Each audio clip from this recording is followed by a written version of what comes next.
Hi friends, మీరు dry ఫ్రూట్స్ని చూసారు కదా, జీడిపప్పు, బాదం పప్పు, ఎండు ఖర్జూరం, వాటిలాగే ఇది కూడా డ్రై ఫ్రూట్సే ఫ్రెండ్స్. ఇది చాలామందికి తెలియదు. దీన్ని వాల్నట్ అంటారు. దీన్ని పగలగొట్టి దీనిలో ఉండే పప్పుల్ని డైలీ రాత్రి నానబెట్టి పొద్దున్నే తినాలి ఫ్రెండ్స్. 2 మాత్రమే తినాలి, 2 కంటే ఎక్కువ తినొద్దు ఫ్రెండ్స్ డైలీ. నేను చూడండి, ఇది ఉండడం కూడా బ్రెయిన్ షేప్లోనే ఉంటుంది. ఇది మానసిక ఆరోగ్యానికి చాలా చాలా మంచిది ఫ్రెండ్స్. పిల్లల్లో జ్ఞాపక శక్తి పెరుగుతుంది. అల్జీమర్స్ అలా ఉన్న వాళ్ళకు కూడా డైలీ ఇవి పెడితే అల్జీమర్స్ తగ్గుతుంది అని అంటారు ఫ్రెండ్స్. ముఖ్యంగా డిప్రెషన్లో ఉన్న వాళ్ళకి ఇది చాలా మంచిది ఫ్రెండ్స్. మానసిక ఆరోగ్యానికి మంచిది అని చెప్పాను కదా. డిప్రెషన్లో ఉన్న వాళ్ళకి ఇవి డైలీ 2 పెట్టడం వల్ల కొంచెం మార్పు వస్తుంది ఫ్రెండ్స్ వాళ్ళలో. ఒకసారి పెట్టి చూడండి, మీకే అర్థమవుతుంది.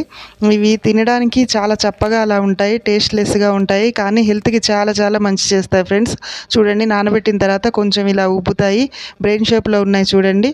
నానబెట్టక ముందు ఎలా ఉన్నాయి, నానబెట్టిన తర్వాత ఎలా ఉన్నాయి చూడండి ఫ్రెండ్స్. ఆల్రెడీ నేను నానబెట్టినవి